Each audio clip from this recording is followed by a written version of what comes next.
Sponsored by rxcardclub.com. Get a free prescription drug card and save up to 85% on prescription drugs.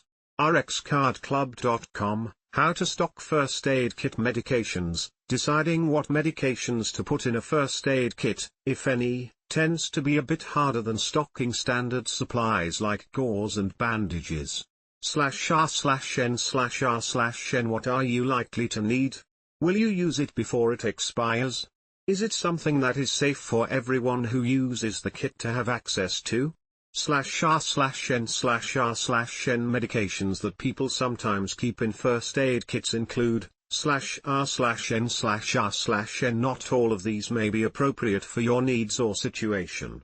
/r/n/r/n This article explains the purpose of first aid kits, things to keep in mind as you consider stocking them with medications, and common medications people include. /r/n/r/n Whether or not you want medication in your first aid kit depends on how you plan to use it. /r/n/r/n Considering the purpose of the kit may help you determine whether medications are appropriate. /r/n/r/n Where the kit will be used can help you determine what items to place in the kit. /r/n/r/n For example, if your kit will primarily be used at home, it may not make sense to include medication, since the medicine cabinet may be just as easily accessible. /r/n/r/n If you plan to store the kit in your car, stocking it with medication may not be a good idea, as they may be exposed to extreme temperatures that may end up making them unusable. /r/n/r/n On the other hand, if your kit will be used on a sports field, in a group setting like an extracurricular club, camping, or in a place of business, having some medications on hand for injuries or other emergencies may be useful. /r/n/r/n Likewise, you may also want pain relievers, fever reducers, and other drugs on hand if your kit is used for travel, in case a family member becomes unexpectedly ill and you cannot find what you need where you are staying. /r/n/r/n If adults in your family are the only ones who use the kit, including medications is no concern. /r/n/r/n However, if children and teens also use the kit, you may want to leave medications out or be more choosy about those you include. /r/n/r/n You can also stock the kit as you wish, but place it out of reach of small hands or in a locked box that only grown-ups can open. /r/n/r/n You may also make different decisions about what you put in a family-only kit versus a kit you share with others. /r/n/r/n This is mainly due to liability concerns. There could be some legal issues if someone outside of your family uses a medication from your kit inappropriately or has an adverse reaction to one. /r/n/r/n For example, you may want to include aspirin in a first aid kit because it can help save someone's life if given in the earliest stages of a heart attack by inhibiting the growth of a blood clot and reducing the damage to your heart. If only adults use your kit, adding aspirin may be okay. /r/n/r/n But aspirin should not be given to a child without a doctor's okay due to the potential for a rare, but serious condition called Reyes syndrome. Children who develop Reyes often have a viral illness first, but that could be something as simple as the common cold. /r/n/r/n If the kit is meant for kids and adults, it's easy to see how a child could receive aspirin mistakenly. /r/n/r/n Be sure to consult with a lawyer and check the laws in your state before including them in a kit used outside of your immediate household. Often, places of business and organizations already have rules about this in place, so managers may be able to provide this information easily. /r/n/r/n Of course, you can mitigate the potential for this entirely by asking people to carry whatever medications they may need with them. /r/n/r/n to determine whether to include medications in a first aid kit. Consider where your kit will be used, who has access to the kit, and if there could be liability issues with including certain drugs. /r/n/r/n pain relievers and fever reducers are the most basic drugs to put in a first aid kit. These drugs provide relief for many minor aches, pains, and illnesses. /r/n/r/n 3 kinds of pain relievers are often used in first aid kits. /r/n/r/n NSAIDs and acetaminophen can also reduce fevers. However, all have distinct strengths and weaknesses. /r/n/r/n most pain relievers come in tablets, capsules, chewable, and liquid formulas. Tablets are a good staple to have on hand for adults, but also be sure to include formulas like chewable or liquids for children, if you expect to treat kids. /r/n/r/n In addition, medication dispensers that allow you to give proper doses of liquid medication from a syringe or suction device may be a good idea for babies or small children. /r/n/r/n NSAIDs are available as OTC drugs and can relieve pain and reduce fevers. However, NSAIDs can cause gastric upset in some people. /r/n/r/n Tylenol, acetaminofen, reduces pain and fever without reducing inflammation. Unfortunately, that means it does not really help with swelling or redness caused by injury. /r/n/r/n Acetaminophen has also been shown to be hard on the liver. /r/n/r/n Benzocaine and lidocaine are topical anesthetics, pain relievers applied to the body, that cause numbing and reduce pain. They may be useful for the quick treatment of minor scrapes, toothaches, and bug bites. /r/n/r/n For example, Oragel is a benzocaine product that is applied inside of the mouth to ease oral pain. Aspirin is a lidocaine product that is applied directly to the skin to reduce muscle ache. /r/n/r/n These drugs do nothing to reduce inflammation or fever, and their effects usually do not last very long. They can easily wash off with water. /r/n/r/n acetaminophen, and topical anesthetics are available OTC as pain relievers. Be sure you stock what you need to measure doses properly. /r/n/r/n Topical medications are commonly included in first aid kits. These can be helpful for wounds and skin reactions. /r/n/r/n Neosporin, a triple antibiotic, and bacitracin, single antibiotic, are topical treatments that can be applied directly to wounds to help prevent an infection.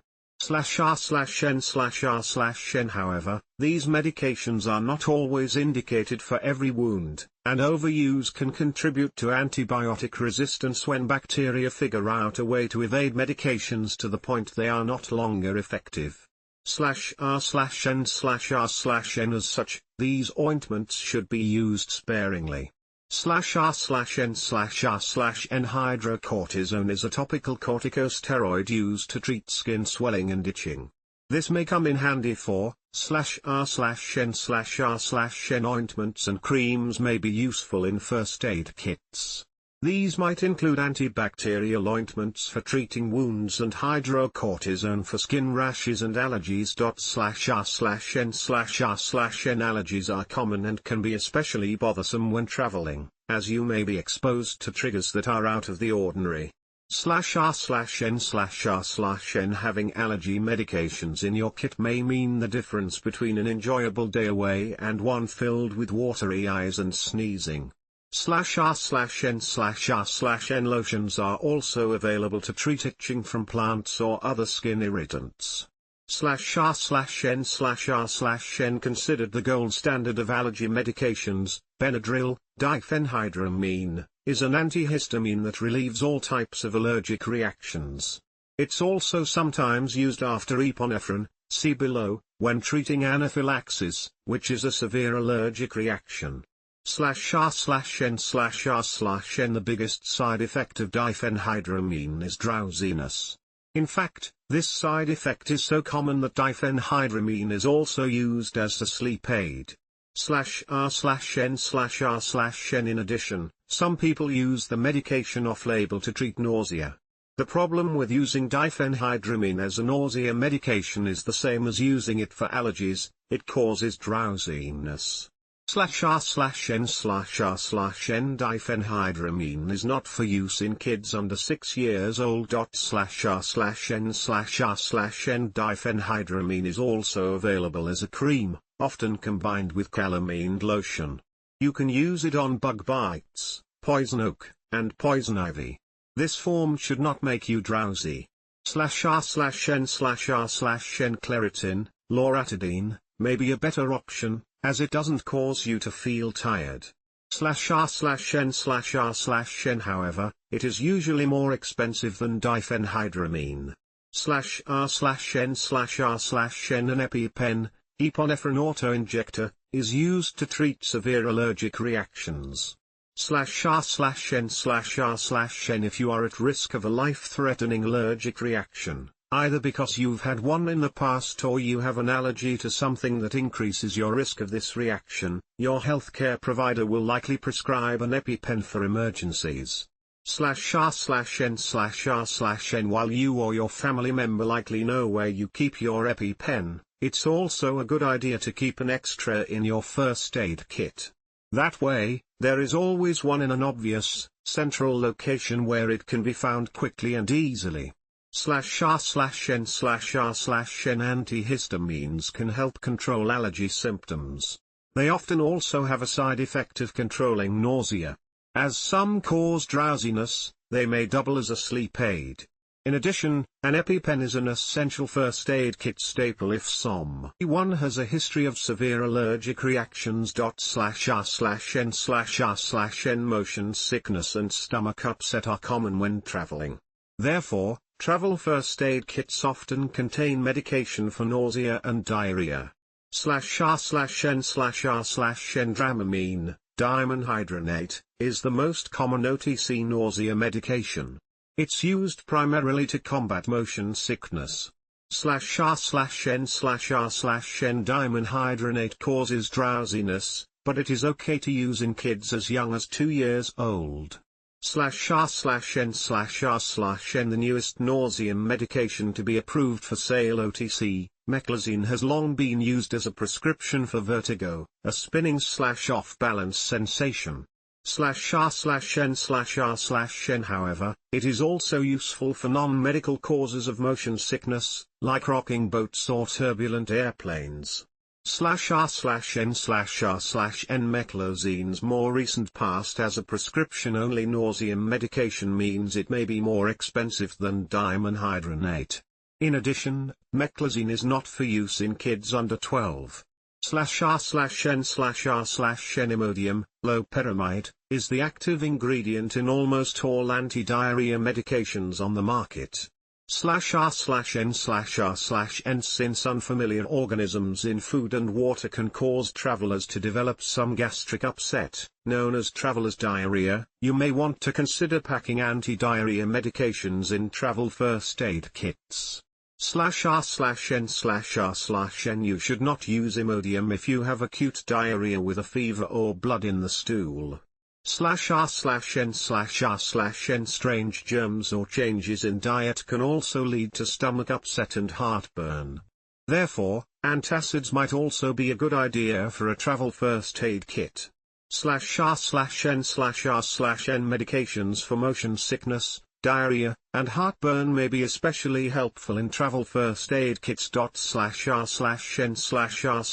When stocking and using a first aid kit, keep these things in mind. /r/n/r/n Combination drugs are those that treat more than one symptom.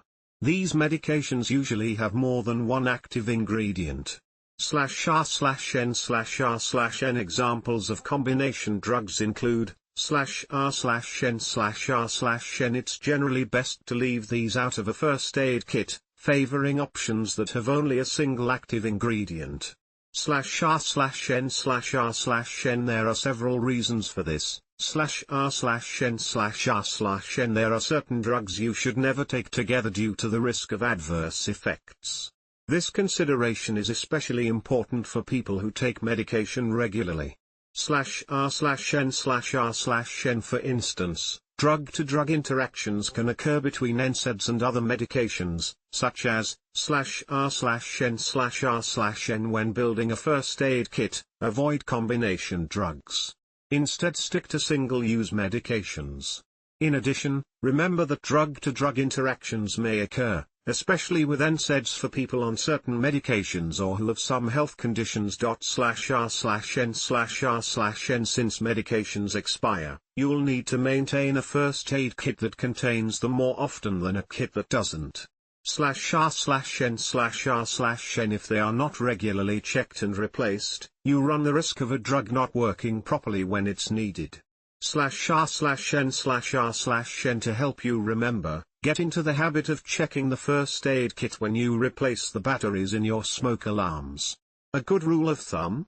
Check both twice a year, /r/n/r/n or you can do it when you set your clocks back and ahead during daylight savings time. /r/n/r/n Stocking a first aid kit doesn't sound like a very difficult task worthy of an entire article. But as you can see, there are several things to weigh when deciding what medications to include, or leave out. /r/n/r/n You have to think not only of where you'll use the kit and who has access to it, but if there is any potential for medication interactions or even legal trouble resulting from someone using something you've stocked. /r/n/r/n Common OTC medicines that many people add to first aid kits include pain relievers and fever reducers, allergy medicine, and medication that quells stomach upset. /r/n/r/n Whatever you decide to include, be sure to check your kit at least twice a year to replenish supplies and toss expired drugs. /r/n/r/n rxcardclub.com. Get a free prescription drug card and save up to 80% on prescription drugs.